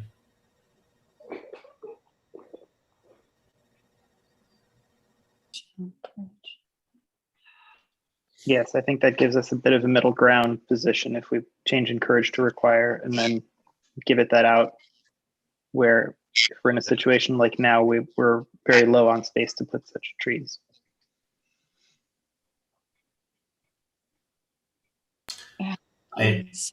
Yeah. So Does that give you enough of a caveat? Is it solely limited by planting space, or are there other factors that you need to be concerned about with that being a requirement? Health and safety for fire. So if a tree has to be taken out because of health and safety, then we have to replace it where it was unsafe. Replace it with tree. Some other place. The way I interpret it, it basically says preservation and replacement expansion. So like if you take it out, you have to put tree back where you took it out. It doesn't require the same place as any place on the property where planting space is available. I'm thinking specifically about trees that are too close to homes for fire or falling limbs. We probably should put that in there. So other people don't read that and think the same thing I'm Right. possibly. Right. Yeah. A little And bit more under our specific. under our tree ordinance, if there's a tree that is a threat to public health and safety, it doesn't even require a permit to be removed. You just have to show that proof. So whether it's an arborist report that indicates that, and it's a heritage tree that's going to fall on your house, you need it gone. We're not going to make you keep it there. So, but that being said, we probably should fix that because that needs to be in there. What Mary Beth just said to a point. I agree, but if we added like, so in the next one, it says to the greatest extent feasible. Does that cover it all like we did it in the previous ones? That's an implementation measure. Let's go back and also, are we requiring the expansion of the tree canopy? You know, that pretty much expansion of tree canopies on private property these days. There's a fair bit. I don't know. I think. I actually like promote, because I think that's a little stronger than encourage. That I like, yes. Yeah, that's Require is regulatory, and that. Yeah. Promote. Or motivate. Promote sounds better though. Yeah, that sounds good. And then, you know, if they need any other direction, that's what our tree ordinance is for, right? And I don't think we need to provide adequate planting spaces. Do we need that then, that last bit? Then we Probably don't. not. Yeah. No. But what about like you've got Costco coming in and they're going to take down trees. Are they going to be required to put 3 trees for everyone they take down somewhere in Loomis, or what's going to happen with that? That is a requirement. Costco is planting on site a number of trees, and then they have said they're willing to plant trees elsewhere in the town or provide the mitigation fee. So that's okay. I think Okay. the thing here to remember, we're only talking tree canopy, and this goes back to Lewis has a wonderful tree canopy today. There are areas that have been removed that could be replanted as a tree canopy, and so this is really about getting that canopy in the town rather than individual replacement of trees. There's other places Okay. to talk about that, but this is really to say we want that canopy that is so wonderful in the town today. I just took a crack at it in the chat if somebody wants to. Oh. Yeah, so Copy that Andrea out. said, the town shall require the preservation, replacement, and expansion of tree canopy within the town limits, provided adequate planting space is available.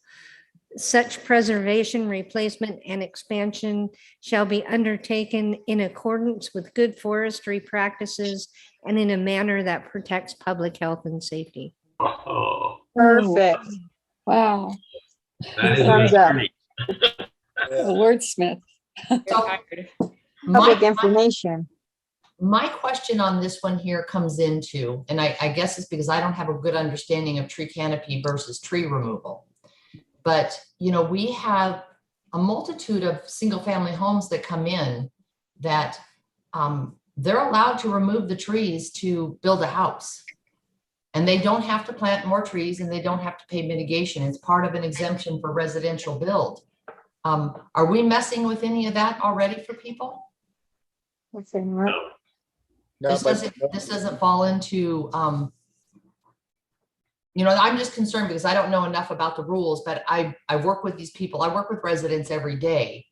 And when they're building a house, if they're putting in an ADU, if they're putting in a pool, if they are on a lot that's not subdividable and they're residential, they're allowed to remove their tree. They have to get a tree permit, but they're allowed to move it. I just want to make sure that if this is messing with that, I want to know what I'm talking about when I'm talking to somebody at the front counter. And that they're not going to be able to build a Carol, house. this would be for discretionary review of a subdivision or a project. This is not. Okay. a single-family home at all. Perfect. That's all I needed to know. Thanks. And the tree ordinance stays the same, so we're not changing that, right? And that's what we go by with the tree ordinance with the homeowners. Actually, we may go into the tree ordinance and talk about canopy, which the tree ordinance really doesn't today. Just say that the town, you know, we're looking for preservation, replacement, and expansion of tree canopy. So that language may be added to the ordinance in the future, Jeff. Another thing that we might have to revisit in the tree ordinance is this defensible space concept that I'm not sure is captured in there right now. It's been a bit since I took a look at that. But we may want to add some clarification about creating defensible space when moving around tree canopy. I mean, kind of speaking about Costco, they had proposed oak trees all through the parking lot, and then we kind of decided oak trees drop limbs on top of cars. That may not be the best thing. So the oak trees are in the perimeter where they're safe. I You know, just want to when- bring up a point that Andreas made that I want to make sure that we all are understanding that is now in what Anders said, that was in Andreas's comment, which is that we are requiring the tree canopy to expand. Is that something we all are definitely, that we want to happen?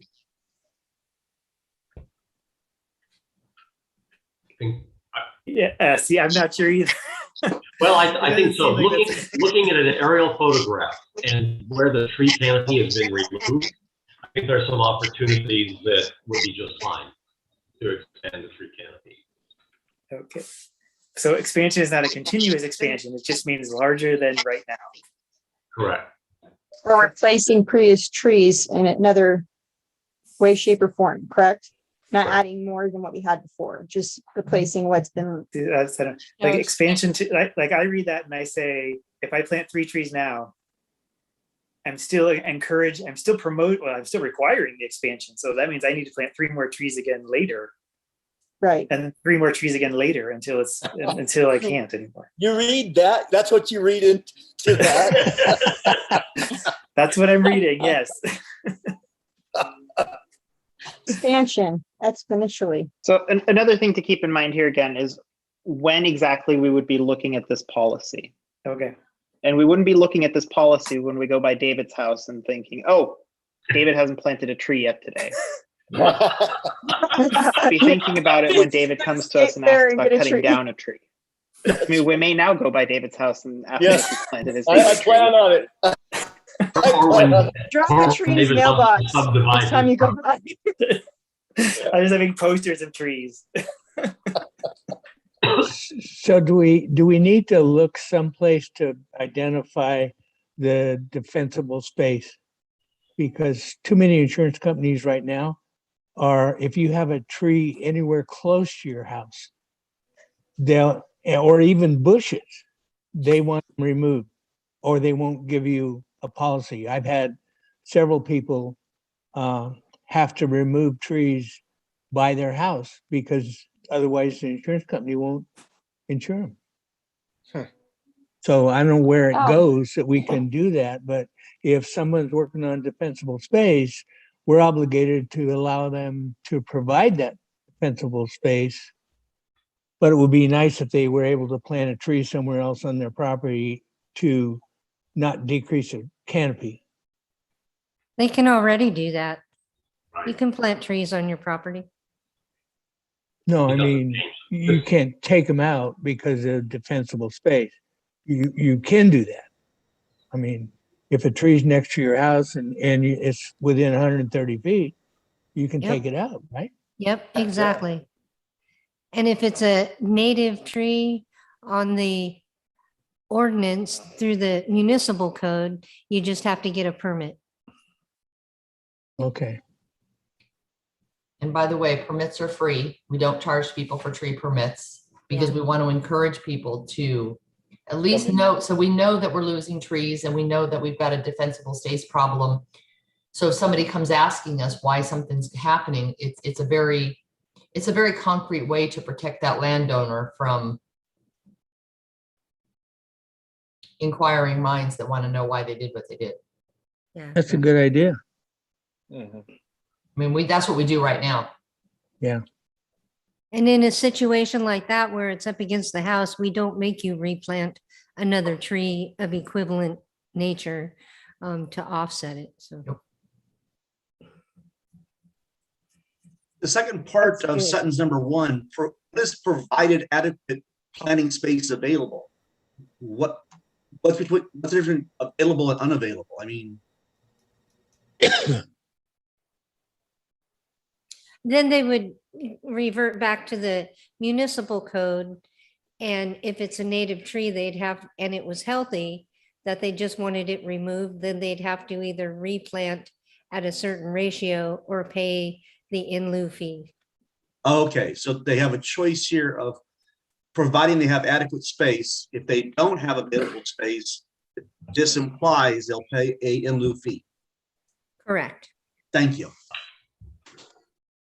Again, this is not dealing with individual trees. This is talking about for the canopy in the town. This is really totally different than the tree ordinance and that very specific ordinance. This is, we want the canopy in the town to be maintained and expanded because we like the canopy. That's what makes the character of Loomis. And we have other policies that deal with individual oak trees, but this is purely just talking about the canopy. So when Mary Beth is reviewing projects that are going to be coming forward, we can use this to say, hey, preserve that tree canopy. Because on the Hidden Grove project, on the Turtle Island project, on the Green Business Park, there is canopy there that can be preserved. This gives us the ability as a staff to say, you got to preserve it. Right. And in some cases, enhance it. And the canopy is what keeps Loomis cooler than Rockland. Correct. Well, I understand that, but then you throw in provided adequate planting space available. Who determines whether I've got 50 trees, I want to take 20 out of that canopy, and it says provide adequate planting space available? Who determines? The town will determine that when they're reviewing the project. Right. I understand individual trees, but a canopy could be 50 trees, and I want to remove 20 of them to get my house to fit. Or I don't have space on my property for those 20 trees I took out of the canopy. But we're not talking about individual property. We're talking about projects that comes before the town. Thank you. I could see though, to Jesse's point though, I could see them saying, like with Costco, they could come in and say, I need to remove 50 trees and I need a giant parking lot. So there, I don't have adequate planting space available because I just converted everything into a parking lot. That's where we're talking about town-wide preservation of canopy. That's why Costco has agreed to plant some trees off-site. And so that's where the town staff determines whether or not there's other sites available at the moment or whether the in lieu fee is more appropriate. And that's in the ordinances or the implementation measures? Correct. Okay. That's great. I just want to make sure the town makes these calls, not the developer. Yeah, this is the town's policy, therefore the town makes the call. Thank you.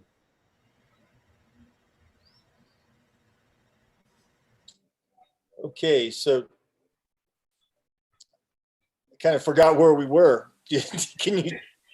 We're coming up on 2 hours. David, are we going to be able to get through these? Yeah, I think so. We only have about 2 or 3 more. All right. Very good. Thank you. So that policy with Andreas's wording, are we okay with that? A 1.4. Sounds good to me. Okay. Sounds good to me. And then we talked about the implementation measure below it already, just basically that the proponents have to show that they've made an attempt to avoid oak woodlands and protected trees.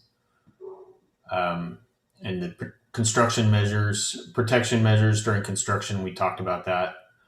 The next one is,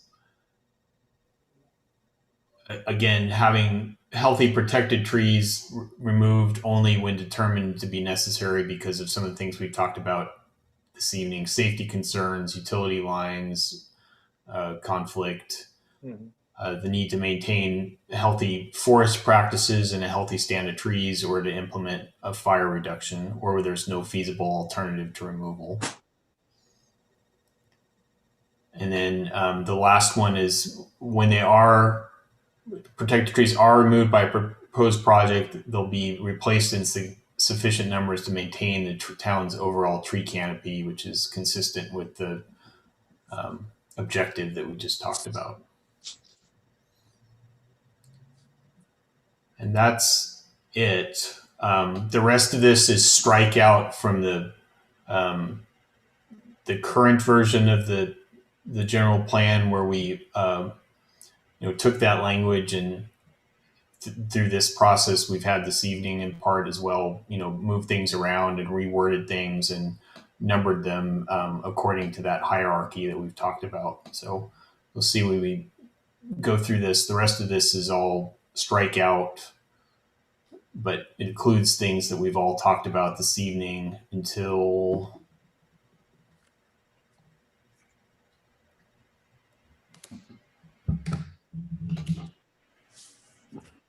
we get to air quality, which I think we've talked about in previous meetings.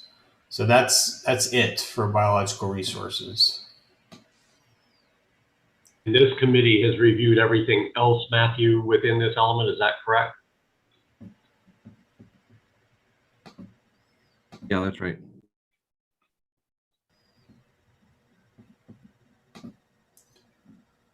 So if there's no other questions for me with that, I'll turn it back to the committee chair and Mary Beth. Thank you, David. Good job. I have a question for Mary Beth, and I guess Andrews.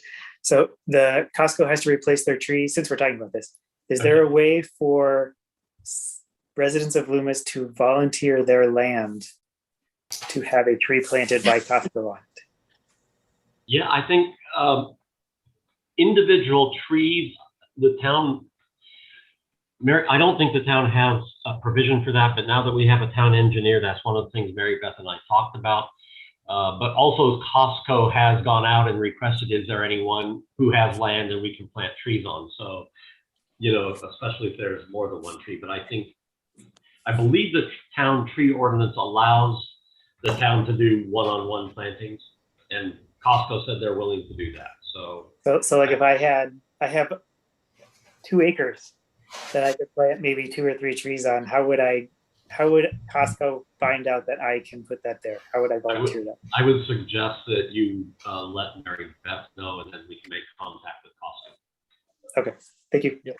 You just have to guarantee that they grow forever, that's all. and get bigger. Yeah. And continue planting those trees, David. And I think So- he- Yeah, The kind of green we want. Jean has her hand up. Yes, thank you. This is a side question, I suppose. Is there some place, I was looking and maybe I haven't found the right element that addresses climate change, and specifically I was wondering about heat island effect and any policies and implementation measures which are, you know, pretty common. Maybe they're hidden other places, or have I just not even found where we're addressing those kinds of things? They're maybe implied in some of the other elements, but is there some place in one of the elements that does address those kinds of things specifically? I think Matthew's looking right now since that's his bailiwick. So, I'm pretty sure Matthew, do that you have an answer for that one? I remember having a discussion about heat pot. Let's say we definitely discussed it at a couple of meetings. Right. I just have watched every single meeting, so I could not tell you. Gotta be in climate. Probably in climate. Right. And climate is in what element? Air, greenhouse gas. I didn't Fine. see anything there Check out on heat island, and I get the Matthew's got it. EPA heat island, Matthew's found it. but I don't see those addressed specifically. Yeah, in implementation measure AQGHGE 1.2.1.1, it's talking about trees and vegetation a little bit. It's more from an air quality, toxic criteria or air pollutant emissions, not specifically GHG emissions, but it talks about the use of trees for air pollution, and that same concept could easily translate as well to co-benefits for urban heat island. There are also, and Jean, you're right, I don't believe the term urban heat island exactly is well, maybe we do use that terminology. So it would be this element: conservation resources under air quality GHGs. Trees are talked about for reducing air pollutant emissions, and then public health and safety element might have. I'll find the place exactly and give you. I was thinking about tree canopy, obviously, shading of paved areas, not having more pavement than necessary, things like cool roof, things like investigating cooler pavement as those products, they're still being developed as that becomes available. I mean, we're talking 20 years with climate change and increasing heat. Air quality, as far as pollution, is an obvious thing, but air temperature involves comfort, energy savings, how much AC you've got to use, things like that. It's an important kind of thing. I just didn't see anything addressing it specifically, and wondered if we should have had something, even with a few implementation measures that we could encourage. I know it's late in the game to even be mentioning it. No, it's not late in the game. I mean, that's the reason we're doing this, and that's why it's going to go to the commission, and there's more opportunity. So anytime we can come up with those pieces that fill the gaps, we need to do that. I think we were concentrating more on the tree preservation and the canopy preservation and the reduction of greenhouse gases. As Matthew was saying, when we were speaking to this, it was more of how we can work on that. Yeah, Suzanne found it. Public health and safety policy 4.1.1. encourage tree planting efforts throughout the town to provide shade and reduce heat island effects. That's good. Yeah. What about other heat island effect things that we could be doing? You mean like the technology, like requiring projects, proponents of projects to use the types of technology that you're talking about? Like the cooler sidewalks? I'm not always into requiring things so much as encouraging, promoting. The EPA has a cool community program that we could, not in 20 years, but there are these kinds of things around that do promote mitigating heat island effect, because we don't have it as much here as a lot of places, but the more intense development we get, the more we're going to have that. So, I wouldn't require cool roofs, but it's something that we could look into and encourage. On that note, Jean, the California Building Code requires that. Yeah. And so any roof permit that comes in, they're required to show their cool roof effect. And if they haven't done that, then they have to show additional Cooling, insulation and that kind of stuff. It's all part of it's, so a lot of that is coming in, as in the building code requires new houses have to have solar. Again, it's kind of a dual purpose. It's energy saving and stuff like that. But so a lot of that is already being addressed by other agencies. And so I can see how we could put in encouraging it, because we already have agencies who are building that into their policies. Lorraine, go ahead. I just have a question. We're up at 9 o'clock now, and I know that there's a possibility we either vote to finalize or we move to another meeting. And I think that the issues you raised is really important, and I would probably prefer to move it to another short meeting if possible, rather than finalizing tonight, because I need to check out at 9. Well, how much more, as far as having what Carol just referred to placed into this, is it possible that we could finish this committee within 10 minutes?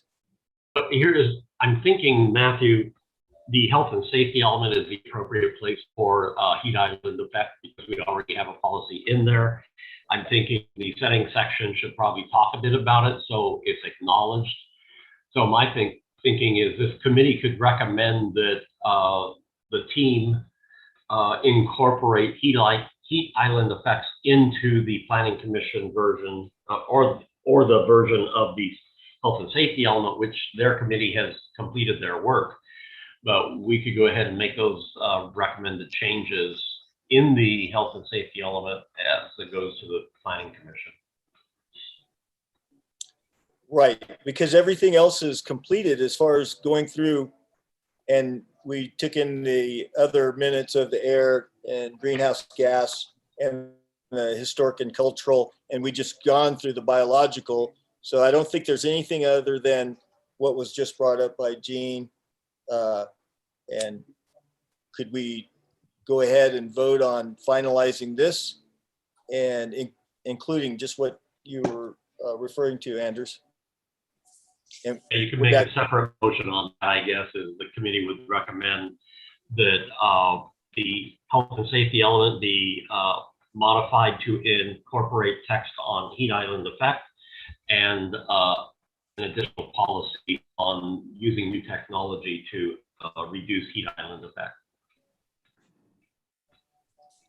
So how does that sound to the committee? Fine. A second, if you're making a motion. Okay, I'm in favor of that The myself. right committee for it. Okay, let's move back. So who did we make? Yeah. So Anders spoke a motion that we could take. Right. Did somebody make that motion? I think Stephanie did. I thought her hand. I thought Mayor Duncan did. Chairman. I can't make the motion, but I'll make the motion. Okay, you make the motion. Good. Okay, I'll second it. thank you. Martha. Okay, so a vote on that one there. Let me find the names of all you people.